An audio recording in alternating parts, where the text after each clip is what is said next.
All right, speaking of jacking some levels up, apparently AEW is their ticket sales are jacked and the levels are not coming up. You have some information because, as we mentioned, this is going to be a WWE heavy program because they did the Crown Jewel this weekend and set up a couple things for it on SmackDown. We're going to talk about that here in a little while, but the AEW live events that we started talking about, the Yum Center crowd here in Louisville last week that was abysmal. And we're not trying to glorify in their misery, but there's a point to be made here in that when you lose something, when you're a wrestling promotion, historically, traditionally, territory bookers, national companies, whatever, it's easier to keep it going than it is to get it back after you lose control of it. And I believe that Tony has lost his grip on this thing, along with potentially, is this the beginning of the public, the public evidence of he's cracking the fuck up? Because now it's just completely outlaw wrestling. It's just completely indie. And everybody's getting hurt. And the people that the fans want to see are either hurt or fired or both. And the shows make very little sense. And much of the top talent is miscast because in Tony's world, all this shit still makes sense, but he's run off and left most of us because it don't to most of everybody else. And that's when you will see this in the history of every promotion, good and bad. It's harder to lose the grip on it and get it back than it is to just keep it going once you've got it. And we've been saying for a long time, even if you love everything Tony's ever done, look at the fucking guy and over the past few years and the workload and the frazzledness and the chaos. And he's going to, sooner or later, something is going to necessitate him taking a long rest in a Warm Springs, Georgia or something, isn't it? And nothing else is coming easy, too. I mean, I just saw footage over this past weekend of, I guess, fans in England. His fans, his soccer teams, his football club's fans, like not storming, but marching in the streets and holding up signs during the game because they're being priced out. And then in Jacksonville, there's a big debate about the stadium. So nothing's coming easy right now for him. And so you have some information on upcoming ticket sales to the events, do you not? Well, we talk a lot about this stuff and a lot of people send us stuff. I decided to sign up for WrestleTix on Patreon, support them because they're doing this kind of stuff. And you sign up today, you get 6,000 emails tomorrow. We've received a lot of emails. Let me see this one, because a lot of these say first count, and I guess that means when they first started selling. But for instance, November 22nd, Dynamite is coming to the Wintrust Arena, Chicago, Illinois. The available amount of tickets right now are 3,107. The current setup is 5,224. And the amount of tickets still distributed, the amount of tickets overall distributed right now, 2,117.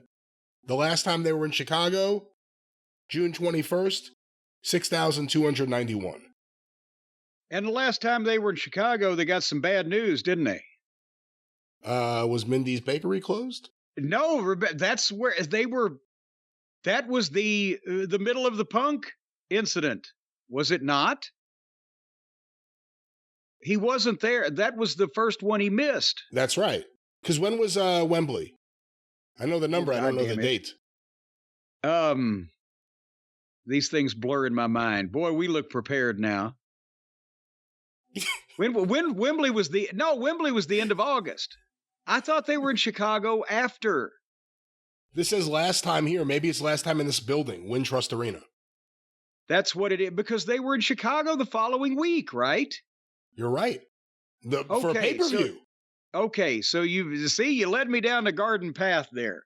That's the point, is they were not in that arena. But the last time they were in that arena, they did better, and then they shit the bed when they fired the fucking hometown hero the week before the last pay-per-view there, and now they've sold 2,000 tickets 2 weeks out for a national television program. Well, let's give some good news. Here's the ticket sales as of 3 days ago as we are recording. AEW World's End pay-per-view, Nassau Coliseum, Uniondale, Long Island. Available tickets right now, 2,178. The current setup, 7,317. And there are currently 5,139 tickets distributed. So that's pretty good for a pay-per-view at the end of December right now, right? Well, but for them. The Nassau Coliseum. Is that it? Nassau Coliseum. That's a way I've never heard it said, but go ahead. The Nassau Coliseum seats 18,000 people, doesn't it? If you use it. I don't know if it's that many. But I've been there. They renovated it. Did they make it smaller? Well, potentially. Sometimes that happens. But nevertheless, it's a goddamn major arena.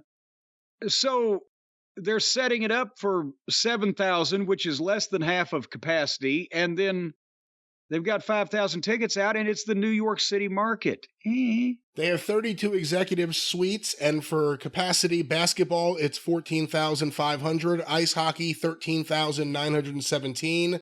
Tennis, 6,500. Concerts, 15,000. And the theater is 4,500. Okay, they've made it smaller than when with the boxes or whatever, because when we used to go in the 90s, that was a 16 or 17,000 seat building at minimum. But nevertheless, that was their upcoming show there. Hold on. AEW Collision, Wichita, Kansas. This just took place Saturday, November 4th. The available tickets at the end were 374, with a setup of 3,219 and 2,845 tickets distributed. 2,800 people in Wichita. I guess, that's better than 5,000 in Chicago. Ooh, but he put up a fucking map of the fucking building, and you see how big it is. Oh. That's the thing. It's one thing if you're running the buildings Ring of Honor ran. Then it's packed. Then it's holy shit. Then you have energy. Even if you took the fans that are going to Dynamite and Collision and you put them in a smaller building where they were squeezed in more, you'd at least get more energy out of it. It is a better atmosphere. It's better for the guys in the ring. It's better for the announcers. It's better for the look on television. If you have, you weren't there, but you've seen the tape of the Bluegrass Brawl in Pikeville, Kentucky, the first one we did, the first year, when it was just so massively, that's a great show. Ridiculously oversold, though, and it was the goddamn ragingest crowd. When they're packed in like that and they're into it to begin with, then the closeness, magnifies that. And now here's a question that somebody out there, or some of our little birds, ought to answer. I have heard that there's been terminology used when Tony talks about it. Well, we have to run these buildings. Are they, and we don't know this, or maybe somebody out there does, have they gotten into some kind of sucker deal with some arena booking company that they have to run these big buildings, that they have signed contracts way out in advance, or that it is out of their hands? Or is their in-house booking agent taking cuts on the side from these buildings? Or so, yeah. That's what I would look at first. Well, what's the reasoning? What is the goddamn? How is anybody justifying at this point renting 20,000 seat arenas and not selling 3,000 tickets? Well, here's another show, Jim. Wednesday, December 13th, coming up, College Park Center, Arlington, Texas, for Dynamite. And that's Dallas, by the way. That's Arlington and Dallas are pretty much joined at the hip. It's not even a distant suburb. The map here, it starts with it only shows you one row from the camera side, and then everything else is the rest of the building. Available tickets right now, 995. The current setup, 2,561. And the tickets distributed are 1,566. And 1,500 in the Dallas-Fort Worth Metroplex. There are local spot shows that are doing that. Well, this coming week, this is as of 2 days ago. I'll see if there's anything else current. Dynamite will be in Portland at the Moda Center. Available tickets, $852. Current setup, $49.48. Tickets distributed, 4,096. Wow. Last time they were there, January 6th for Rampage at the Veterans Memorial Coliseum, 5,083 tickets. You know, if you can do 4,000 people, well, that's because all the Seattle crew, their family and friends are driving down, right? Well, also, it has a note here. There are 2 offers. I have a code for the buy 3, get 1 free offer. That's the first time I've seen buy 1, get 2 free offer. Oh. So, a couple different offers out there. Now, wait a minute. If you buy 3 and get 1 free, but then you buy 1 and get 2 free, then together... Oh, yeah, it's a buy 1, get 2. Now, I was thinking buy 2, get 1. Wow, buy 1, get 2. Well, but if that case, if you buy 4, you get 8. And with 6, you get egg roll. Why aren't they telling people what an affordable night for the family this is? Buy 1 ticket, take 8 people. They don't want people to know, I don't think, until the last minute. And, you know, and even that didn't work in Louisville, and they're standing outside handing them out. Here's the thing. We're joking and we're laughing, but Tony, I will leave you with, again, some advice. Bow the fuck out. And at this point, I don't even trust Tony to be able to appoint a new booker because of his completely bad judgment about everybody he does business with. But he needs to recognize, as somebody needs to take that fucking thing over, that he needs to weed out the shitty talent. And even if some of the talent isn't shitty, focus on what you want to do instead of trying to do everything, because everybody's not a goddamn mark of every subgenre and niche product of wrestling in the history of the world.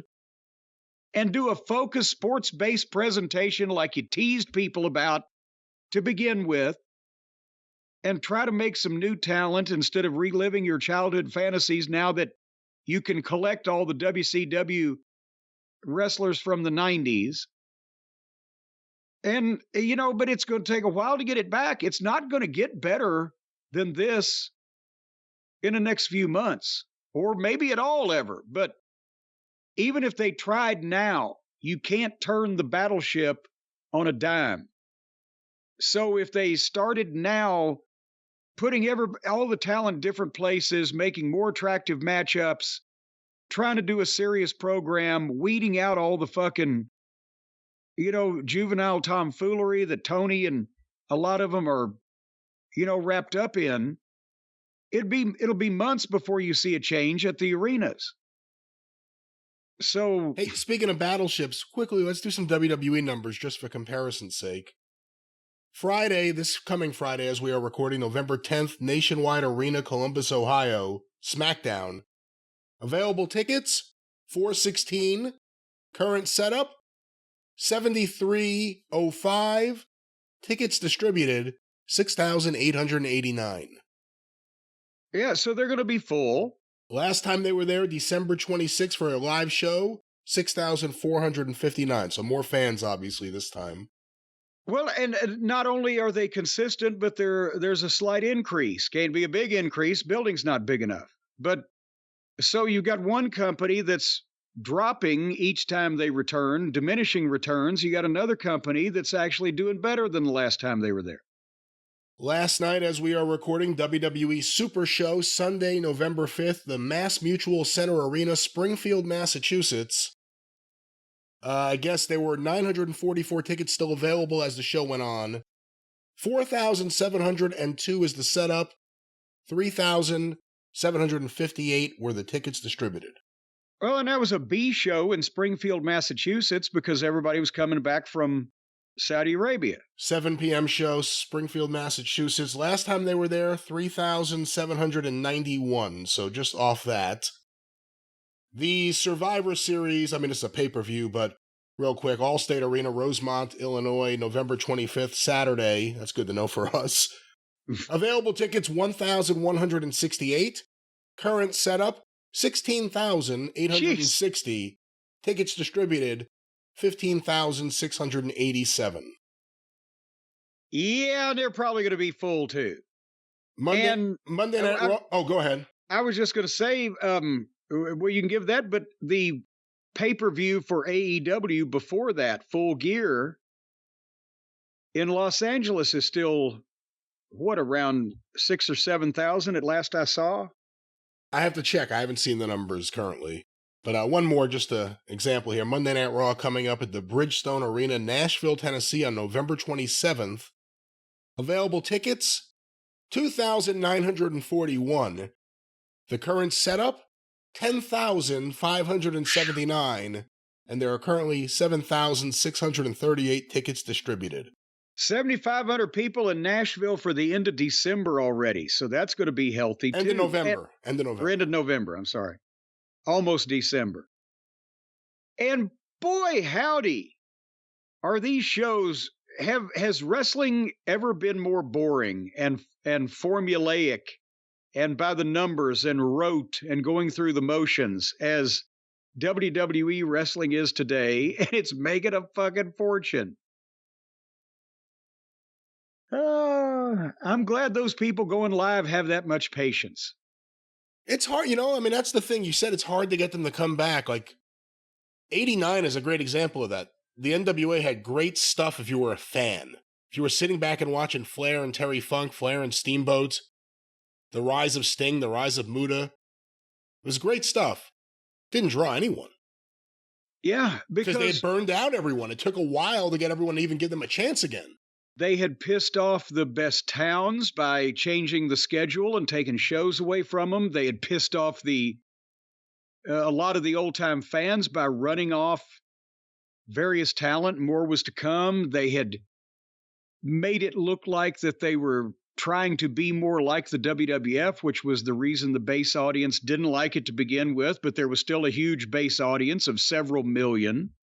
And they did all those things that you couldn't compensate for in the ring, or you could cut the promo, or you could have the great match, or you could be over as a wrestler, but you couldn't fight City Hall with the way the company was run. And yay, if you don't have a really experienced roster, then you're not even getting the quality program that nobody's watching. You're just getting the soft ticket sales that result from people being pissed off about one or more things that don't even have to do with the great matches. And unlike WCW, you can't wait out Jim Herd. You can't wait out Tony. This is his project. This isn't about making money. This is about Tony doing his project. So there's going to be nonstop frustrations from everyone involved.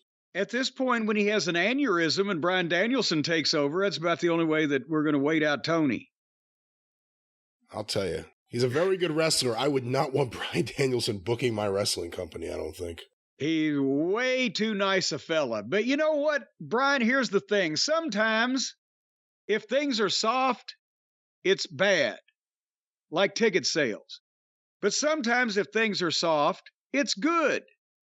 So even if the bad AEW ticket sales being soft is bad, the clothing you're going to get from the folks down at Marine Layer is good. It's good. It's pea-picking good. We have been talking about our friends at Marine Layer for the past several weeks. Not Lair.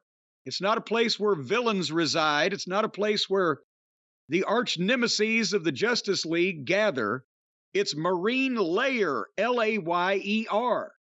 Possibly started by a relative of our old friend from New York, Kenny Layer. But nevertheless, Marine Layer is the go-to brand we have now for great fitting and stylish, comfortable clothing.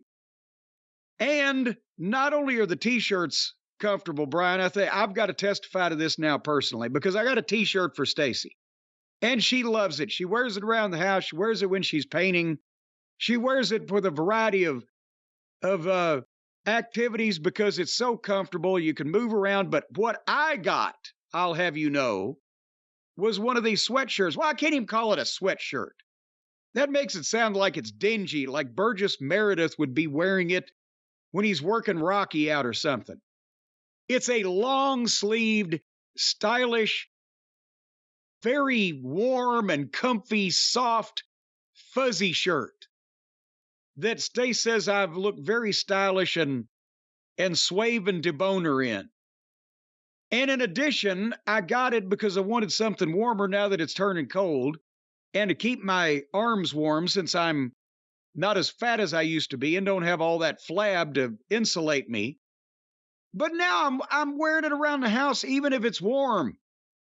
It's so comfy, it's soft, it doesn't, and this is the first shirt of this kind that I've ever got, because I always get my t-shirts and anything like this a size bigger than I want, because I don't like to be constricted. I like to have room to move around and billow out a bit. These things are so comfortable, you can actually order the size you normally would wear and be comfortable in it, which is revolutionary. And they've even got in-between sizes. In between medium and large is Marge. And that way you get exactly what you have. You gotten a Marge yet, Brian? I've not gotten a Marge, but I will say this. Look, we only talk about sponsors that we like. We like their products. They sent us some stuff. We liked it. I've already purchased 3 separate orders since of more of their clothes. I can't even use the promo code because they know who we are. So I'm paying full price. Wait a minute. We've got ExpressVPN. All right, well, there's always next time, and there will be a next time because their stuff is nice, and I keep buying it, and I like it, and Suzanne says I look very nice. Well, aren't you spiffy? But I'm telling you, and Right. I was snugly warm. I was working out in the yard with the Monroes, and I come in the living room, and I'm equally comfortable in this incredible shirt. But whatever you like, they got laid back overshirts, pants, jackets, all the cozy layering that you'd like to do. And, of course, the incredible t-shirts that are one of the hallmarks of the whole experience. But right now, I think we can all admit that the perfect shirt can be hard to find. We'll look no further than Marine Layer, and for a limited time, that means act fast. You're going to get 15% off with the code JCE15 at marinelayer.com. That's Marine, like Gomer Pyle, join the U.S. Marines, Semper Fi, Layer, Layer, marinelayer.com. The code is JCE15 for 15% off your entire order of everything. Multiple shirts, and they've got, I'm telling Sweaters. you, they got jock straps. They don't have jock straps, but They have the sweaters. warmest jock straps in the whole country. They certainly don't, but they have sweaters, they have sweatshirts, they have clothes for men and women. Great stuff. Very Jackets, popular here in the house. bags. They're that beautiful carry-on bag. Well, not carry, you can carry all in it, and you can carry it on, or you can carry it away, or you can carry it off if you can pull it off. But I got the bag, and it's lovely too. You got the They've bag? got all kinds of good stuff. You got the bag? I was left holding the bag.